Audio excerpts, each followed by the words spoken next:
Welcome back to Sip the Tally Films. I'm your host, Coach Evans. And today we're just going to kind of do a season recap, a news recap of what's going on with our Ravens. Obviously, we lost to the Bengals in first round of the playoffs. What was that Sunday night? A winnable game we had opportunities to win. The big turnover bit us in the butt again, just like 2019 when we were favored. That play right before halftime for the Bills, they got that interception and returned it back. I think it was right before halftime, but whenever it was right at the goal line. And when Snoop fumbled the ball, I instantly got transported back to that same feeling I had when the Bills, whoever that was, I think it was Johnson, returned that fumble or what interception or whatever it was, all the way back. So I'm happy with the way the defense played. Offense played okay. The defense was flying around because, like I said in a tweet, nobody's going to hold the Bengals to 200 yards passing again. Not saying people won't beat the Bengals because the other three teams that's left can score, but nobody's going to hold them to 200 yards the rest of the playoffs. So just get ready for some high-powered AFC football for the rest of this playoffs, unless the weather becomes an issue. The weather in Buffalo, the weather in KC, the weather in Cincinnati. Unless the weather becomes an issue, get ready for some high-powered football in the rest of the AFC playoffs. But again, I'm happy with the effort. Ecstatic with the effort on both sides. Kyle Hamilton showed up, played some good ball. The rest of the defense played ball. But we just got some glaring weaknesses that have to be plugged up going into next season. So let's move on, switch sides, and we'll stay here about 5 minutes. Lamar's tweets. Everybody's up in arms about Lamar's tweets, his retweets, his likes, and all that stuff. Me personally, I think Lamar's a troll. I think he laughs at when people get up in arms about the stuff he retweets or likes or whatnot. I think he just will do it just to see the reaction and go from there. And that was this huge debate about the last tweet, or no, about the last tweet, but the one where it was a message, and I forget what the message was about. If you got something you like, take care of it.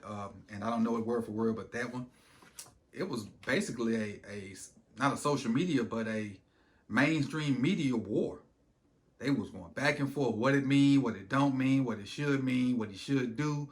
Everybody has an opinion about it, but hey, and until he comes out and says something like, and I see his lips moving and him on camera doing something, I ain't putting too much stock in it. I think he wants to be a Raven, but I think he wants them to do right by him before he just say, because he'll lose leverage if he come out and say, I don't want to go nowhere. He said, I want to be here, let's make it happen. He loses leverage monetarily. And I do understand why the Ravens are hesitant, because he's missed games the past 2 years. But had they put resources around him, he probably wouldn't be in those situations. He missed games holding the ball too long in the pocket. Well, that's where he got hurt, holding the ball too long in the pocket. If you got receivers that can get open, he ain't holding the ball that long. Our receivers can't get open, so he gotta drift and do all different things to get out the pocket to try to get people open, and then the rush gets him.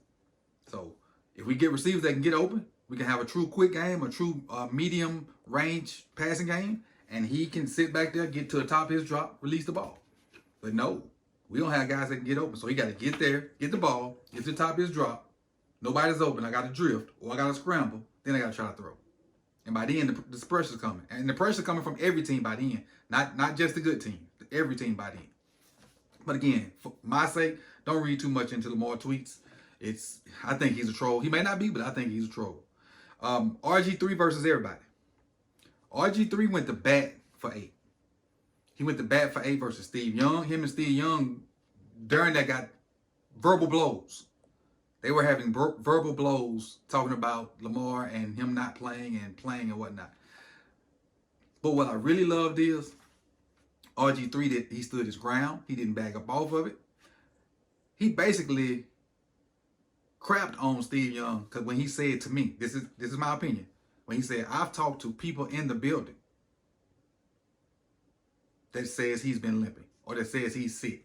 So, RG3 used to play for the Ravens recently. So he probably still has some connects in that building that he's promised, look, I ain't gonna say your name, what's going on. They tell him, he come report it. So I trust him over anybody else because he has connects in there. But that man went to bat versus Steve Young, versus everybody else that was on that platform. He also went to bat when people were telling him just put a brace on him and play. He put a picture of himself with a brace on it, and with his knee, his leg was going this way, and his knee, the rest of it was going that way.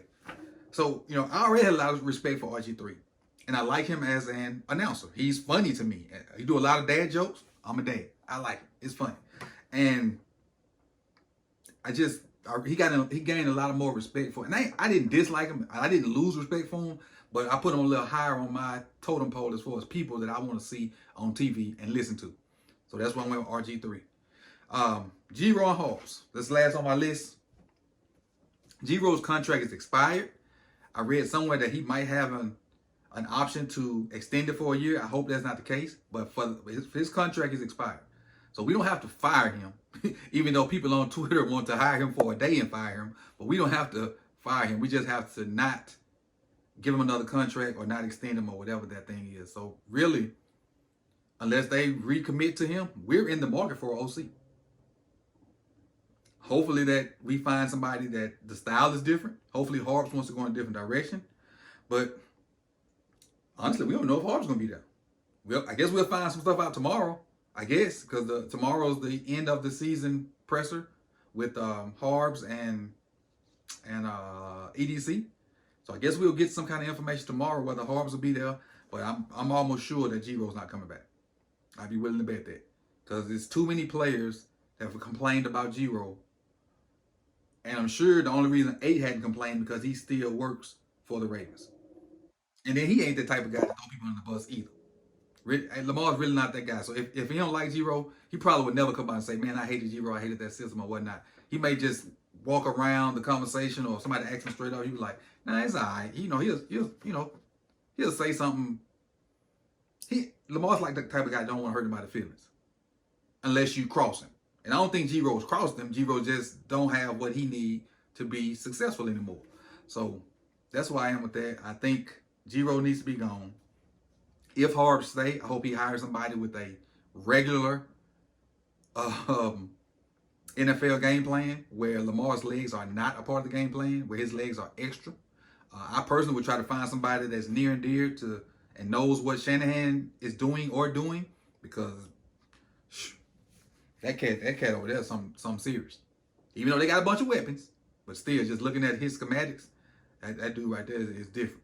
And, you know, people are talking about the Eagles and whatnot. I'm not really sold on the people in the Eagles camp yet because this is their first year putting up numbers like that. And it could be because they have so many weapons outside. Their receiver weapons, the Eagles' receiver weapons are better than the 49ers. A.J. Brown, Devontae Smith, to me, better than Debo and Ayuk. But, you know, the Eagles don't have Kittle either. So that's where we at. So I appreciate you guys for tuning in, man, for kind of my end of the season wrap up. And I'm going to do probably one of these once a week based off of the news that are coming out the Ravens camp, because everything can't be all film. So if you like what you see, like the video, comment if you agree or disagree with what I had to say. Share it. Share it on your platforms, your social media platforms. Share my videos and whatnot. Don't forget to subscribe if you have not. And please subscribe to More Sip Italia too. I got some two good draft prospects up so far. I have Jalen Carter from UGA. And I have, who's the other guy I got? Number 31 for Alabama. I can't remember his name off the top of my head. I got those two guys up. And I also did 2 videos based off the AFC playoffs. The NFL playoffs last weekend. I got one about the 49ers and Brock Purdy. And I have one about Trevor Lawrence. And it's called Good Trev, Bad Trev. And that's basically his first half versus his second half. So I appreciate you guys for coming through. You could have been anywhere in the world, but you chose to be here with me. See y'all soon.